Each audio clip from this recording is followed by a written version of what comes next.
Lindsay Epperly, a founder and CEO who's ready to rewrite the definition of imposter syndrome. I created Who Made You the Boss to let you know that you're not alone. If you've been wondering whether your burnout is actually a sign toward evolution, or if perhaps there's something more to these challenges we face as leaders, creatives, and entrepreneurs, you're in the right place if you're looking to embrace the challenges you once perceived as negative, if you're ready to own your entire story, and if you're working to level up your business in ways you never thought possible. You'll learn all of this and more by listening in and doing the hard work you know you were meant to do. So let's get started together today on Who Made You the Boss.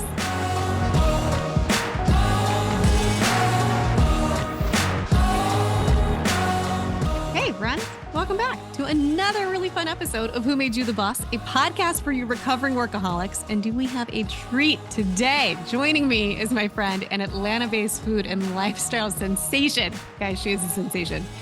Erica Thomas.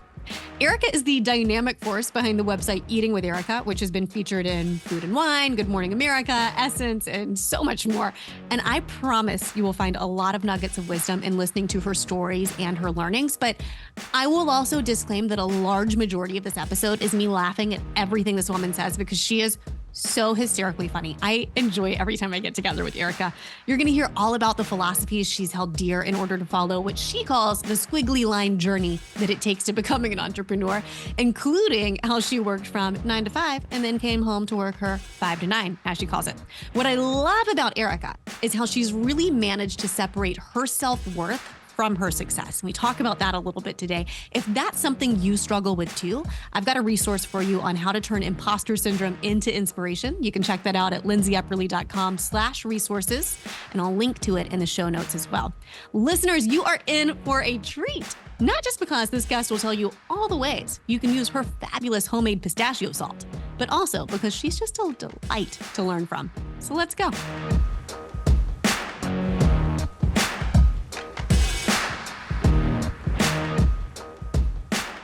Welcome, Erica. I am so excited to have this conversation. You're like one of my new favorite people. Like we just hit it off from like the jump, and I am like so excited. And I'm glad we got to meet prior to the conversation just to make sure our synergy was so good. And I knew it would be. I agree. But like how kismet was all of that? Like within a matter of weeks, it was like boom, boom, boom. Suddenly we're at the Thompson Hotel, hanging out over drinks on total accident. I was so happy when you were at that random night that I was there. In the middle of the snowstorm. In the middle of a snowstorm, and you brought beautiful gift baskets. Oh, did you like them? Oh my God, you're like, I forgot you did receive one of the gift baskets. Yes, we do. Each of our team members got them, and we were all so thrilled. I used my pistachio sauce on Did everything. You like of course. Can people buy that? You actually received the baskets. This whole episode is just going to be us screaming at each other, isn't it? We're just so excited to be here. Exactly.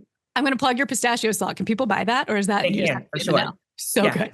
It was so good. It can go for anything, whether it's a salad. I've used it in some chicken salad. It's like it's amazing. I've used it in like a goat cheese tart. It's just so good. Well, I didn't even think about this, but I'm hoping today we get some good cooking tips from you because that kind of stuff is my jam. Sure. Okay, we're already diving right into that part of it. We got to start at the top, right? Like the whole Who Made You the Boss concept is all about that moment that you take the reins. I know when you and I met over drinks the other day, you told me, well, I became my own boss so no one could fire me. Was that it? Oh, for sure. Absolutely. I feel like a lot of people will resonate this. If you are the oldest daughter, you are born the boss. Okay. Like there's no ifs, ands, or buts about it. So my journey of being a boss started at a very, very young age. So as soon as you became mid-level management for your sibling, basically. Oh my goodness. Like literally if I want something done, I'm hiring the oldest daughter of at least 3 children. I'm going to get it done. This is amazing. There had to be a defining moment though, when it came to career where you said, now's the time. What did that look like for you? Literally, I would still be in corporate if they would have me, but I kept losing my job. So I realized I'm not going to keep auditioning. You know what I mean? So after my final layoff, I was so excited. And this layoff was very personal because All layoffs are personal, but this one was like, you know what? I'm sick of this. I'm sick of this. Yeah. Long story short, I was working at a company, loved this company, loved my manager, loved my coworkers. Like we were like, I hate it sounds culty to say, but we were all a little family at work. Like I love it. And it was great. We had a new CEO come in and, I had an offer to work at a competitor. And I felt like, I'm a big girl, I'm going to go to my boss. I'm going to tell her that I have a competing offer and let's see how I can negotiate that. And they're like, no worries. Well, like they gave me all these things like, we'll increase your salary. I was like, what? I'll increase your salary. You'll get a higher bonus. Just don't go to the other company. And I was like, oh my God, like I have made it. Like I talk about an ego stroke, right? Like I am valuable in this corporate Yes. market or whatever. 3 weeks later, I was laid off. No. So of course I tried to double back with the other company. They're like, Right. absolutely not the rose Bentonville. And I'm No. like, how dare you? Like you knew I needed my job. Okay, but it sounds So like this might have been during the that catalyst. time, my fiance, who's my now husband, was like, look, I'll give you 6 weeks to try and figure this out and see how it will work. So like, don't worry about anything. Here's my credit card and just like balls to the wall. And yeah, like I picked up some contracting in between that time because, so many times I feel like being an entrepreneur, it looks so different, right? And if you ever look at like your bank account and 1 + 1 is equaling -35, go back to work. Like there's no pride in being on the struggle bus when you don't have to. Like you need revolving capital to make this dream work. Like Yeah. just starting from a place of legitimacy, you have to have $100 in Georgia for an LLC. That's in Georgia. If it's like Chicago or New York, it's like upwards of like 1,500 to 2 grand. Mhm. Let's not even talk about like, hey, lots of people like face-to-face meetings. You have to pay coffee. You have to pay for gas. Like there's just revolving expenses that I feel like a lot of entrepreneurs feel like it is, especially I feel like during this climate, is the results are microwavable. Like I see this girl and I'm going to do that too. And let me quit my job and hold on, sister. Like Yeah. where are the health benefits coming from? Like just life insurance. You have a Yeah. toothache. Like So the reality is you were able to do this because your now husband and what exactly. an I didn't have to amazing worry supportive about paying a partner. rent or mortgage or That's anything. I was incredible. coasting, you know what I Yeah. mean? But Yeah. that gave me, and I know that comes from like a level of privilege, like, Yeah. hey, I'm able just to wake up and, I was making my breakfast, being, the fiance with the mostest, but Yeah. making sure that I Oh, had my expenses covered. I had insurance. I had, mhm. all the things. So it made it a little bit easier, especially because leaving corporate or getting asked to leave rather, I was able to have a severance and I was able to get like, my bonuses. And this was a corporation. So, Yeah. it wasn't like, startup culture, 2 weeks, may God be with you. You know what I mean? I was So you had that sense of security I going felt into I it. didn't feel like there was like I didn't feel pressure. Like I Cool. felt pressure like 6 months, I have to make this work, but Right. not pressure as in like, oh my God, can I swipe this? Is my card going to decline? You know Yeah, what totally. What a blessing. Exactly. Unlike, just different things like, you have to pay in my line of industry. I've always loved a beautiful curated feed since the beginning. I remember when I first got started in food blogging, my friend pulled me aside, shout out to you, Allie, and was like, your pictures are horrible. I don't want to eat anything you're posting and you're in food. So that's I was like, what? What a great friend. I was like, 70 people like this post. She's like, yes, but like they're your friends. So we're just gonna like it because we like you, but no one wants to eat that. I was Yes. like, okay, so let me find some photographers. Wait, Very so where did the vision come from? Did you already have that food blog? Okay, so fun story. I was already like, I would come home and work my 9 to 5 and then work my 5 to 9, right? Yes. And I ended up getting my corporate position because I was writing for one of their like online publications. And they were Mhm. like, hey, we're opening a market in Atlanta. Do you know someone who would like, I was like, I would love to do this. I've been working with you guys for 3 years in a freelance capacity. After like 13 interviews, not joking, I got the job. So it started off like I was already like, because initially when I was working at this food magazine, Mm-hmm. freelance on the side. Manolos and full-time work doesn't always go together depending on where you are in your career. It wasn't working for me. So I was like, I needed some more supplement. I'm not trying to be Sarah Jessica Parker. Okay.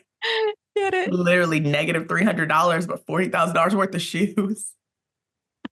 That just did like savings accounts have always mattered to me. You have to have Yeah. savings. Yeah. I love And it. we so I worked at this magazine company, and it seemed like everything that I was trying to get them to do from like a digital perspective, because they still had magazines. They're like, we're in the hotels. And I'm like, yes, but I really think it's important for you guys to have a digital presence. And I'm like, why am I doing this? Like, I don't even have health benefits here. Like, I'll find somewhere else to supplement my shoe Yeah. income. Like, I don't have time for this. So I started doing my Make own your own thing. shoe income. Exactly. And it was really funny because when I first started like my blog, Mm-hmm. I would go with my Android, okay, and take pictures in the dark before the lights and technology we have now. And they were pretty crappy, but I had heart. So I would like post it on my website. And I was just happy because I was like, I'm accomplishing something. Like I had a goal and I did 3 blog posts this week. And, it was just for me, like, getting in the swing of things. And I didn't know what was going to come from it. But I was like, you know what? This could be something. So I remember speaking to my web hosting and I'm like, I'm having an issue. And he's like, well, I sent you an email. I was like, I don't have an email. And pretty much my email connection was like broken. And I've been doing this already for like 3 years with no response. Like nobody said anything. He connects a like email connection, whatever he did in the tech world. I had 13,000 emails. People were like, we love this. We want you to come back in.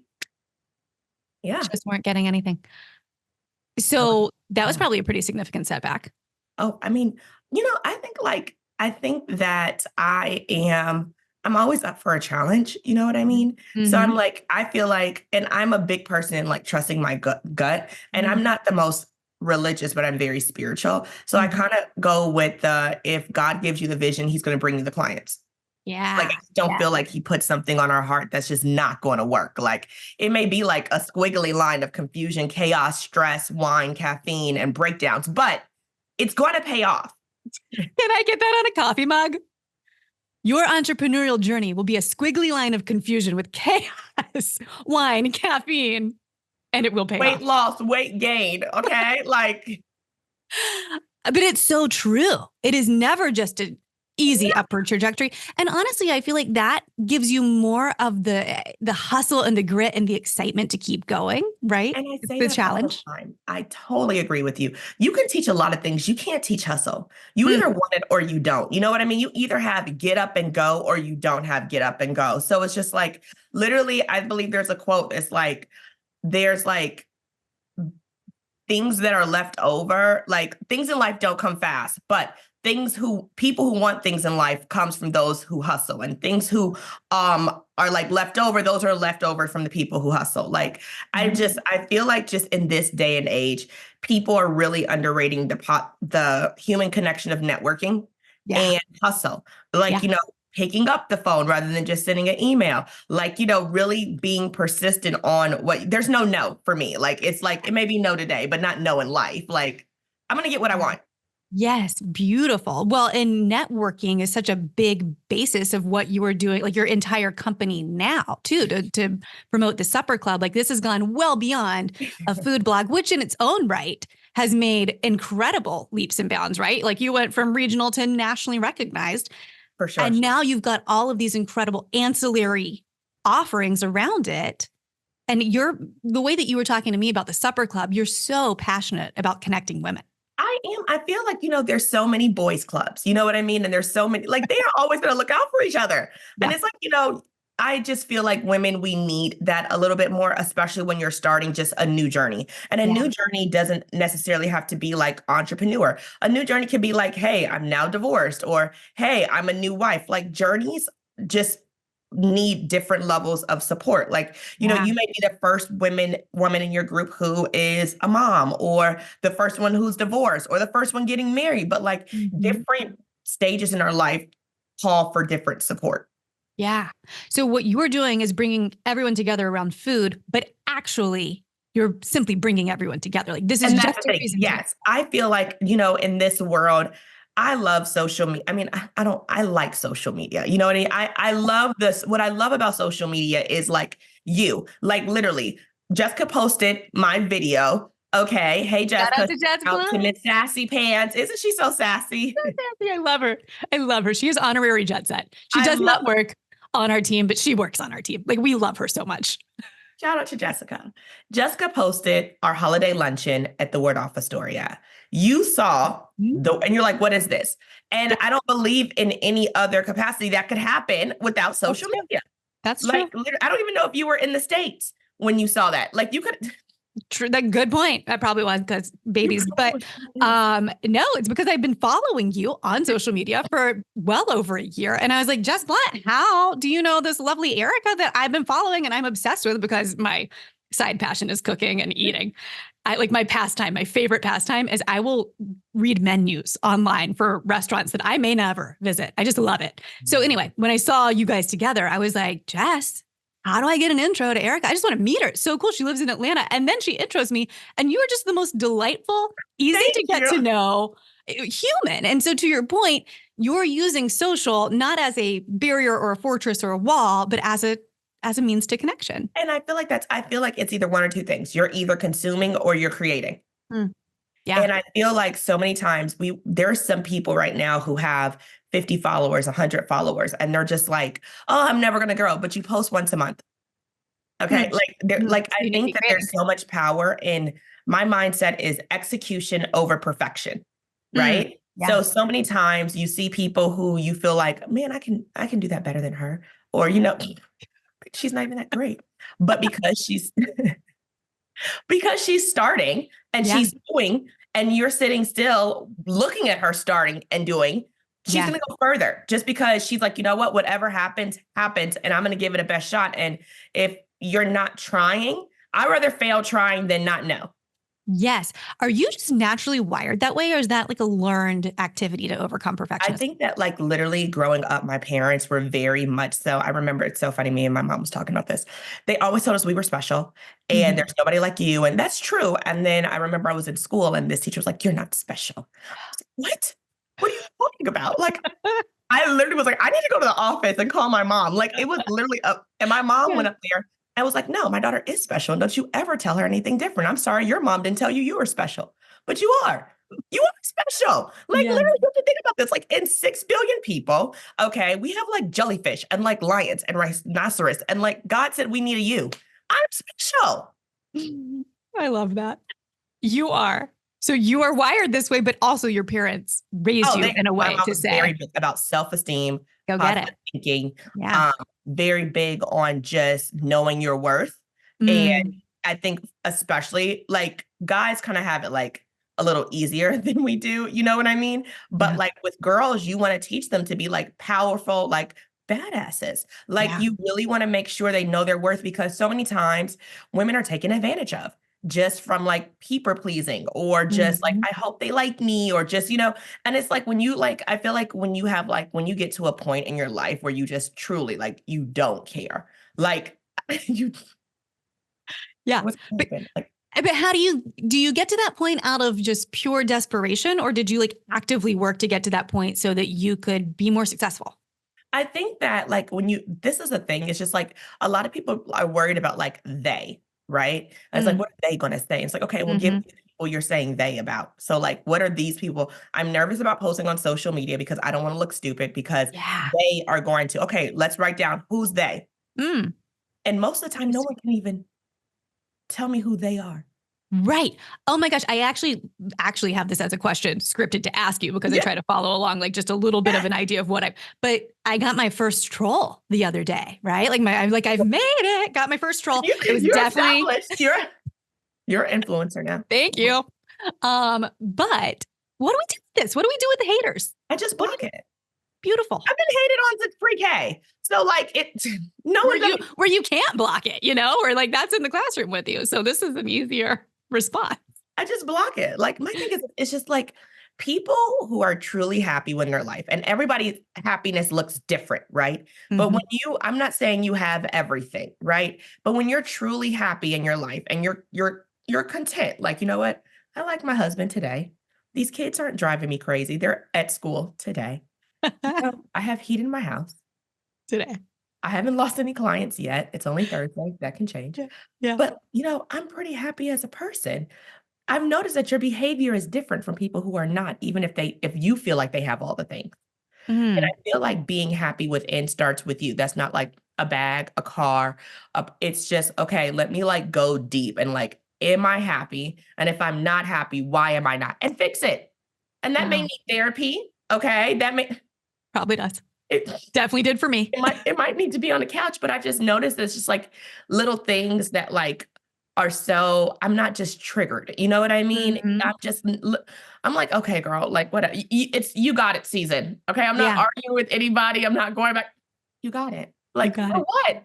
I'm not going to be spending extra money on Botox because my frown lines. I'm not doing that. I'm trying to preserve my youth.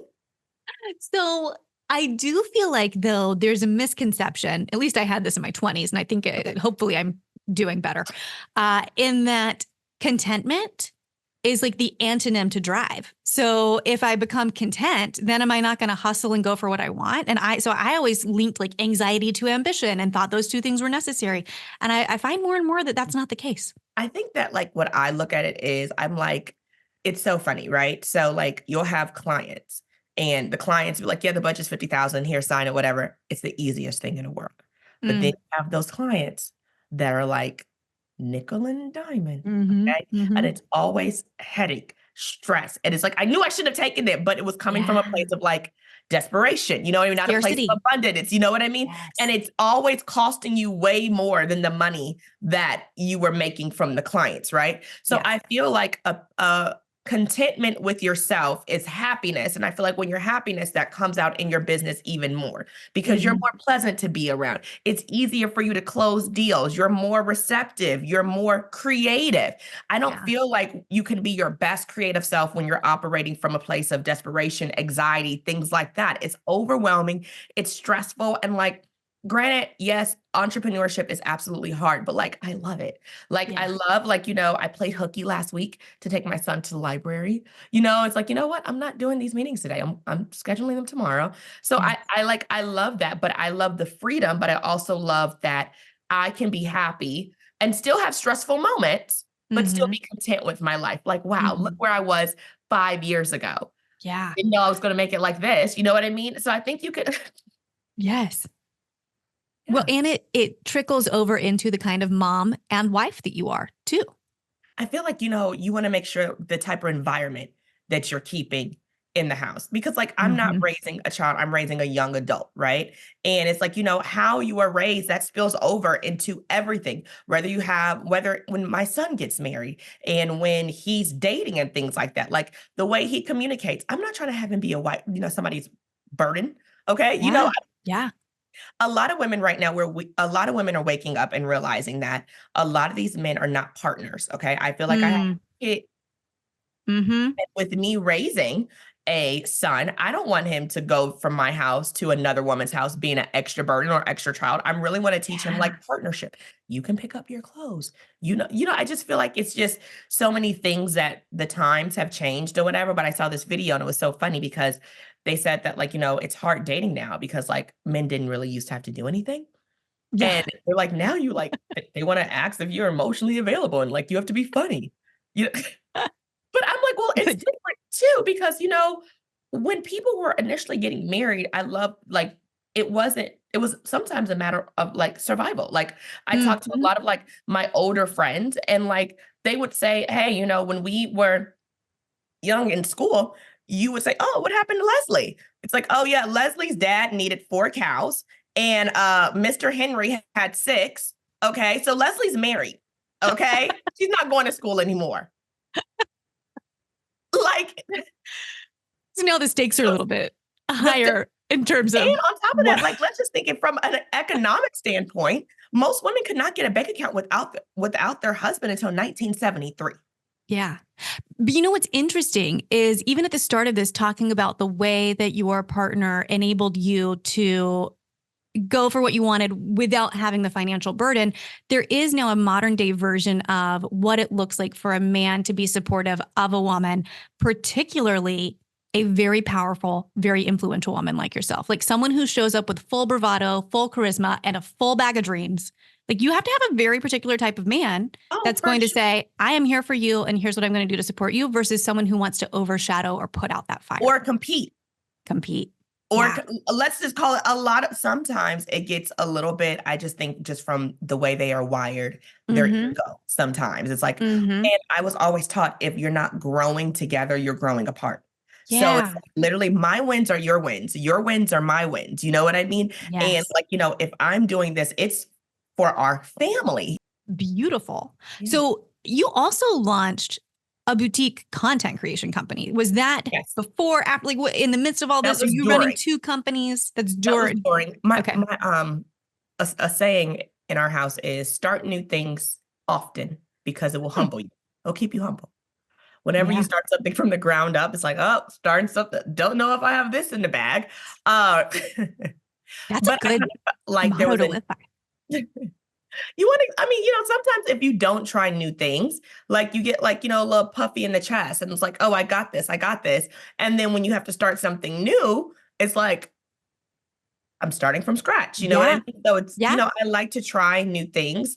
Um, the content creation company was really fun. And what I liked about it is I was able to really help small business owners with stepping up their content. A lot of our clients were just older and they're Mhm. like, hey, I have a great product. Hey, I love doing this, but I'm not converting online Mm, like at mhm. all. And I'm like, well, first of all, the picture looks like it was taken in the dark. I can't see the product. I don't want to eat this food. I don't wanna eat this food, I don't wanna use this pen, like, I don't wanna do any of this. So, it was really more so education and Mm, assisting them with, like, "Okay, this is why you need good content," and it was really it's one of my favorite things to do, like, yeah. really helping business owners see, like, "Oh my god, like, this is the same cup of soup," or, "Oh my god, this is the same pen," or, "This is the same mug," and really providing education in addition to amazing content. Cool. Yeah. So you were actually, before we started recording, sharing about one of the philanthropies that you're involved in. Oh That my god, sounds Gift like, Biz. I love yeah. okay, Gift Biz is started by this amazing woman named Beverly Bill Jr. She's Mhm. a junior, and, I know someone's gonna say, "She said junior." Yes, I said junior. Yes. And Accurate. it is called Gift Biz, and I'm so excited about it. So pretty much it is to support entrepreneurs. And Hmm. being an entrepreneur, as we said, there's so many things that you just don't know. You don't know about, taxes, because a lot of times people, unless they were born into a family of entrepreneurs, a lot of them have started their footing in corporate. You know what I Yeah. mean? And when you start a new business, you're typically, if you're like not with friends that are entrepreneurs, you're in a plateau on your own. And Very true. you're like, I don't know about taxes. I'm doing TurboTax. My taxes are coming out. I got a W2. I don't know Right. the language you're Right. That's not the case you anymore. know what I mean? Yeah. So they connect you with people like myself, who Hmm. is assisting with content creation, who's assisting with, just various things to support. So it's really important for me to support an organization like this because entrepreneurship is so tough. Yeah. And entrepreneurship, I feel like this is something that the market really needs just to provide support, Yeah. education, and really assisting those opportunity challenged individuals. Wow. I am definitely going to look more into that because I think that sounds like an incredible way to give back. And, everyone's blessed with different talents. They've got different amounts of time, they've got different resources, but to be able to use your God given ability as an entrepreneur and as the thing that is your superpower to help others like that is really, really special. I love it. I'm curious if you're drawn to that because I bet you have one of two paths, right? You either had really amazing mentors who helped you get Oh, for started, sure. or you didn't, and thus you want to be an amazing mentor. So what was your background? I think both, actually. I mean, I Mm, think you have to, walk before you crawl, yeah. but like I have 8 mentors Yeah. and literally they're all amazing humans, but I feel like, my mentors, they're all vast. Some of them are like executives. Some of them are retired. Some of them are, they're but they provide such good expertise. And I think that it's so important for the best way for me to learn from mistakes is to watch others. Like if I don't have to go through the fire and I found like there's a place to go, in the back, I'm going to take the place in the back. I don't need to go through the fire. Um, Yeah. But I think it's so important to get people who you trust and who wants the best for you. And I think Yes. that's so important. We were just talking about this, I'm going to say like yesterday, and I say this all the time. You're not asking for too much. You're asking from it from the wrong people.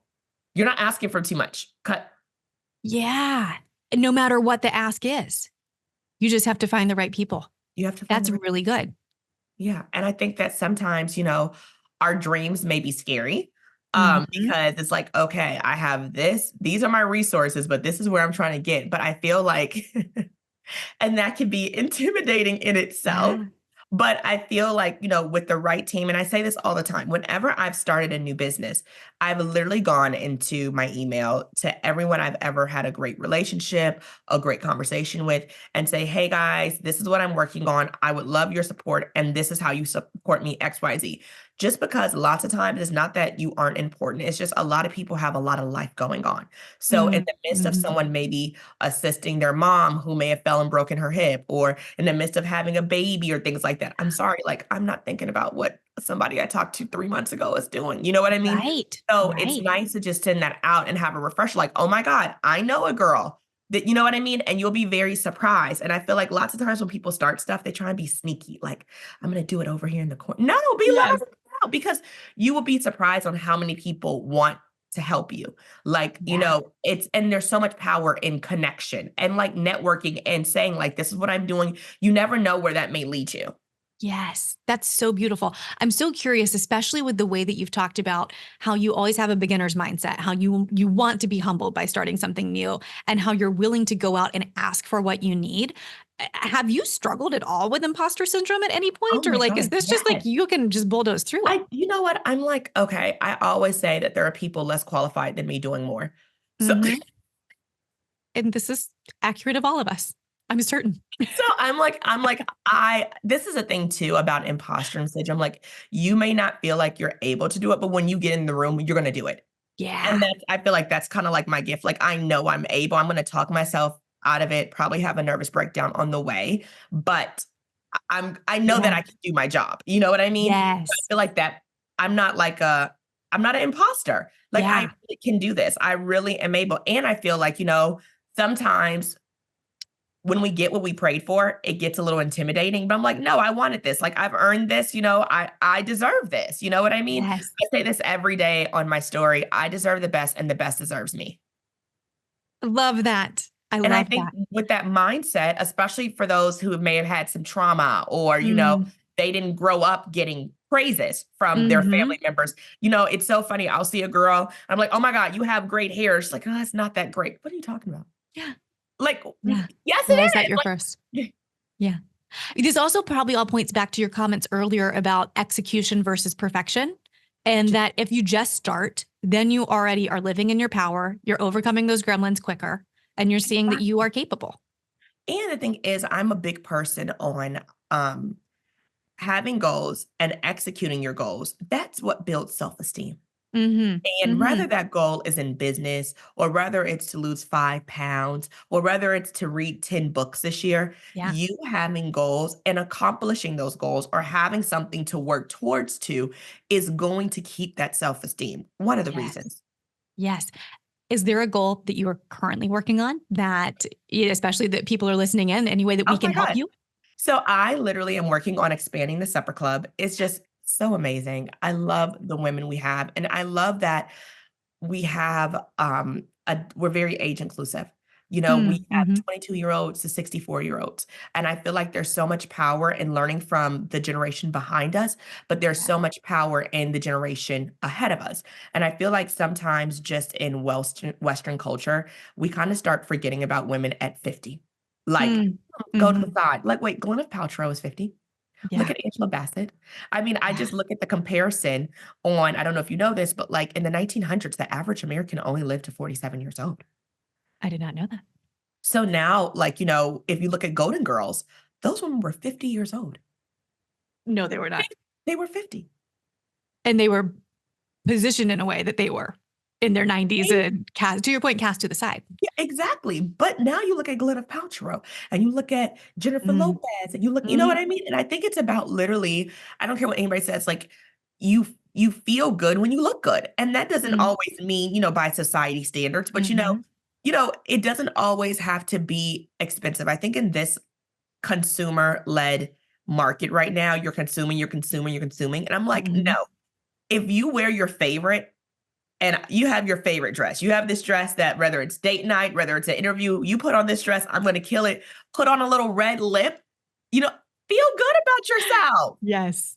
So let me go back to the start of the supper club. I don't think we Yeah. talked about that. Yeah. When I initially started, like my food blogging career, content creation, entertaining, dining, I've always loved food. I've always loved being the hostess with the mostest from a very young age.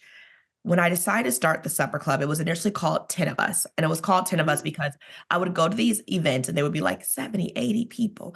And I Yeah. just never felt like I was able to connect with the people that I wanted to connect with. Like, oh my God, I love the girl with the blue dress. Oh my God, the girl with the pink Mhm. shoes. And it would be so many people like stopping and talking. And it Yeah. was just overwhelming. Like, you ever Mhm. feel like alone in a big room full of people? I'm like, this is just too much. So I was like, I'll just work on like intimate events or Mhm. whatever. So it was called 10 of Us, and it was just 10 of us. And we would meet and we would just have great conversation. And then it was like 15 of us. And then I was like, whoa, whoa, whoa, whoa, whoa. So I was like, I'll Mhm. just do more, more dinners more frequently. And these were just literally like pull-ups. We just go to the restaurant. It wasn't elevated or anything. I just wanted to make sure that I could do something and be consistent with it or whatever. Mhm. And it was a great time. I met some great girls. And then 2019 came, we started doing some really awesome things. And then I was like, oh my God, I have so many great contracts. This is really about to take off. 2020 is my year. God.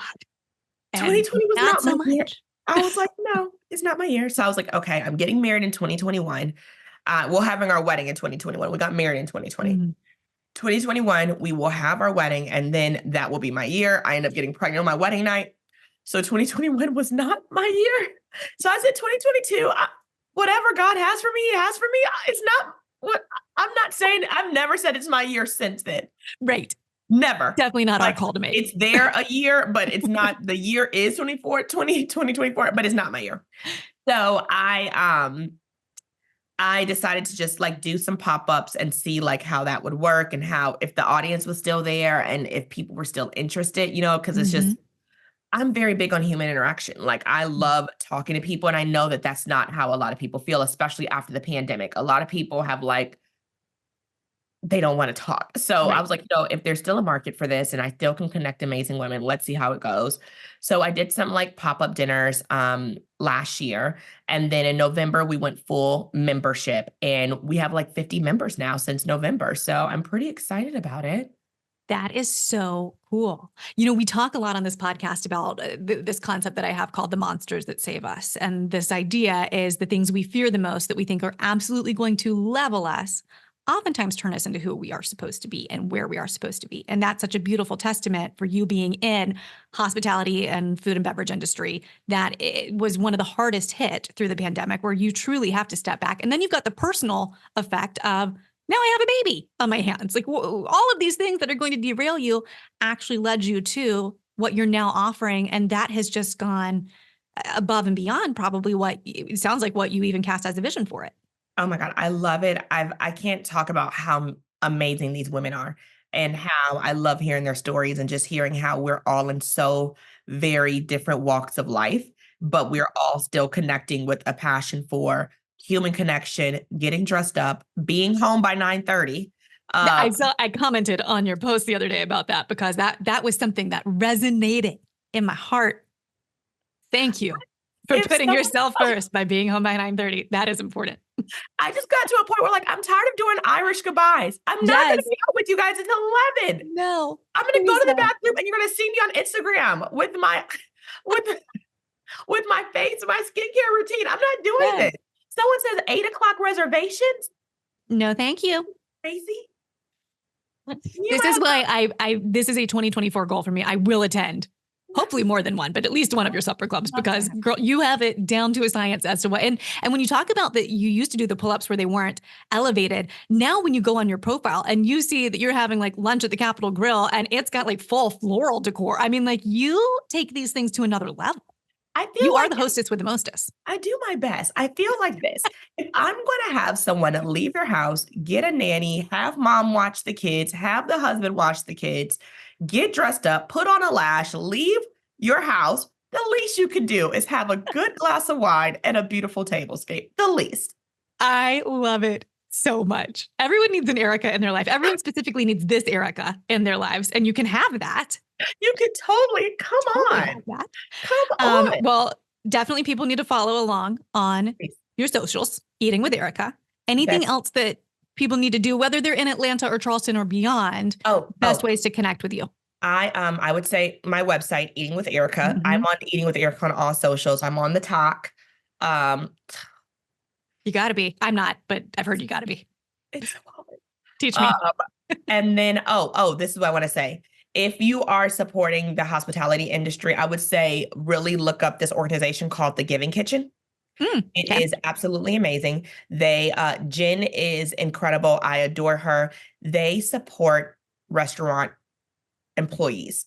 So literally during the pandemic, they were able to really support with people with assistance. I just saw that they supported this amazing bartender who had pancreatic cancer and they were able to raise money. Because I mean, when you think about it, like, lots of times restaurants aren't offering health benefits. Like employees are like day to day. So now they've done so many things with able to give money back to the service workers, and they're able to turn it around within 8 days now. So, lots of times working with nonprofits, if you do receive assistance, it's 30 days, 60 days. They're able to turn it around 8 days now. Wow. So they are they are amazing. They're expanding. So give the Giving Kitchen a follow, a tag, a donation, and literally do what you can, because it's such an amazing organization. They're rapidly growing, and I just love it.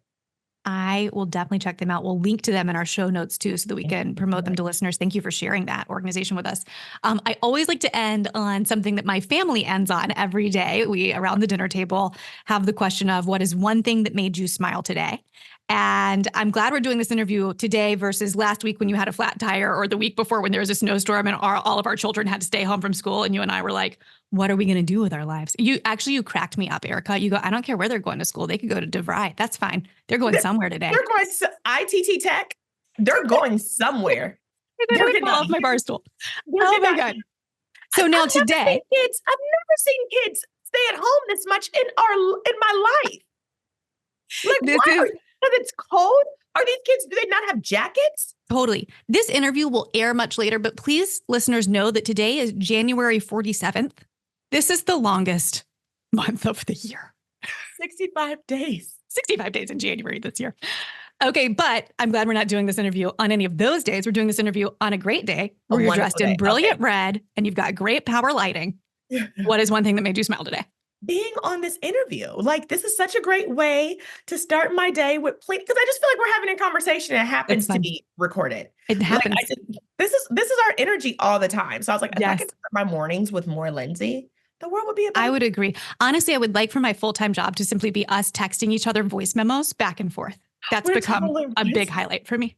I love it. I love it. Yes. Well, I am so grateful for you and your time and the work and the energy that you're putting into the world. You've got so many fantastic things going, and that's because you're not afraid to start something new. And I think you have really inspired listeners today to do the exact same thing. So thank you. Thank you. You have a great afternoon. Make sure those kids stay in school. You do too. We will do it together. We're in it together. Thanks, Erica. Thank you.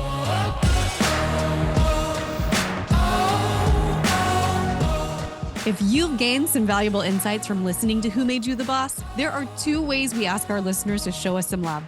First, share this episode with a friend who you know would benefit. The more we impact others, the more we can grow our resources to impact you. It's a win-win, and it helps us a ton.